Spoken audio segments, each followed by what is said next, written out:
আজকে পাঞ্জাবে যেভাবে মুসলিমরা মানে যাদেরকে আতঙ্কবাদী উগ্রবাদী যাদেরকে বলে খণ্ড ভারত চাই, তাদের দেখলে পরে অনেক অন্ধভক্তদের অত্যন্ত জ্বালা লাগে, অ্যালার্জি উঠে যায়।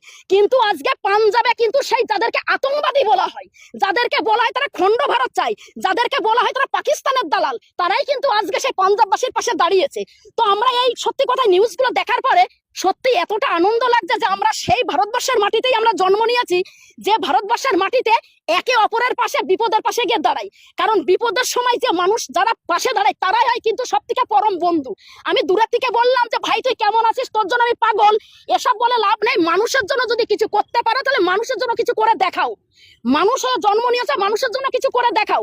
আজকে আমরা সত্যি আমরা গর্বিত এবং আমরা খুশি এবং আনন্দিত যে আমাদের পাঞ্জাবের প্রত্যেকটা পরিবারের পাশে সে মোহাম্মদ শামীম থেকে এবং ইয়েতে সালমান খান থেকে এবং অনেক মুসলিম সম্প্রদায়ের মায়ের সন্তানরা তাদের বিভিন্ন রকম অর্গানাইজ আছে, তাদের তরফ থেকে দাঁড়িয়েছে। কিন্তু একটাই আমার দুঃখ লাগছে, আমি স্বপ্না ভাদুড়ী বলতে চাই অন্ধ ভক্তদের, আমাকে যখন কমেন্ট করে বাজে বাজে কমেন্ট করা হয় যে স্বপ্না ভাদুড়ী তুই তো ব্রাহ্মণ ঘরের বউ, ভাদুড়ী পরিবারের বউ, তুই তো মুসলিমদেরকে সাপোর্ট করিস, আমি তাদের কাছে এই মেসেজটা কলকাতার মাটিতে দাঁড়িয়ে দিতে চাই যে আজকে সেই গেরুয়াধারীদের দেখা যাচ্ছে না পাঞ্জাবের মাটিতে সেই জঙ্গিদেরকেই দেখা যাচ্ছে যারা মানুষের পাশে দাঁড়িয়েছে।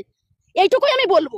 আমি ওনাদেরকে আমি ধন্যবাদ দিলে ছোট হবে, তবে একটা কথাই বলবো, যারা পাঞ্জাববাসীর পাশে দাঁড়িয়েছে, যে যতটুকু পাচ্ছে দাঁড়িয়েছে, তাদেরকে ভারতবাসীর তরফ থেকে নতমস্তকে প্রণাম সালাম জানাই এবং অনেক অনেক ভালোবাসা এবং শুভেচ্ছা জানাই।